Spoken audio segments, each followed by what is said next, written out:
Jeremy Rhodes, Fusion Church. This is our midweek answering of questions from Job. It seems that all the easy questions are gone, so we dive in with the hard ones. So we're going to go ahead and get started. How can we cultivate humility before God?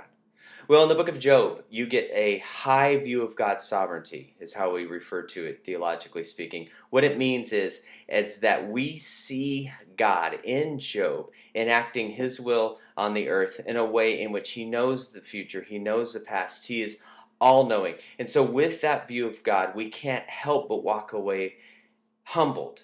We can't help but walk away humility, because when we look at God, we see somebody, a person who, or a personality that is far beyond our understanding. And so we come away completely humbled as we look at God, and we understand that we cannot keep our righteousness, because righteousness is God's standard. We cannot keep it. So therefore, we see our need for grace, and we see our need for his love and his graciousness to forgive us. And so humility comes naturally as we measure ourselves up against God. If the book of Job is merely just a story, this is the next question. What guaranteed truths can we actually glean from it? Well, if the book of Job is just a story, then we need to view it as a parable. We need to view it as a story that is given to us with meaning for a reason. And so if it's given to us and transmitted to us as a parable, then we look at the book of Job and we say, what are we supposed to learn about God? What are we supposed to learn about suffering? What are we supposed to learn about all of the topics that the book of Job touches upon? This week specifically, we look at the friends of Job talking about what happens to the wicked.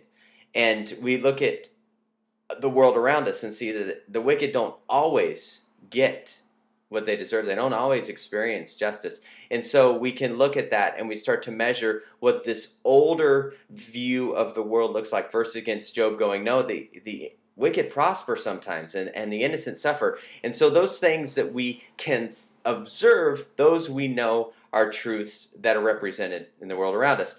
The things that it says about God that are more revealed would be the character of God.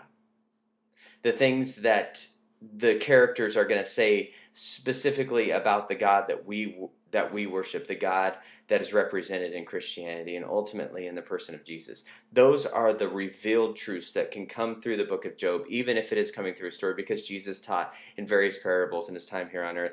And the final question is, how can we be certain what we're learning in Job is true? Well, certainty comes not by verifying the information many times when you look at Holy Scripture, but it is in the faith that we have.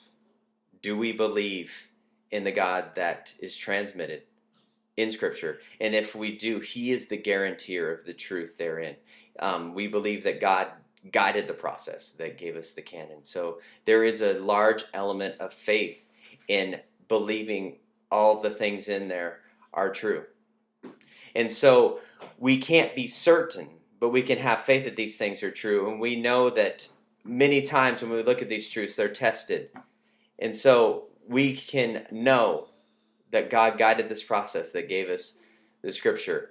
But we can also find a level that makes us comfortable with the Scripture. Not certain, but comfortable that because it's in the Bible, it's important. And many things in the book are verifiable as we look at the world around us, what's said about the wicked sometime prospering, about the innocent suffering. We know those things are verifiable, but when we hear things about God, when we have the prologue of Job that is replete with things that are happening in God's court, things that aren't verifiable, those are the elements of this book that need to be taken by faith. And faith is really the foundation for all of Scripture and the importance of Scripture. So thanks for checking in with us on this midweek Job answering of questions. I look forward to seeing you on Saturday.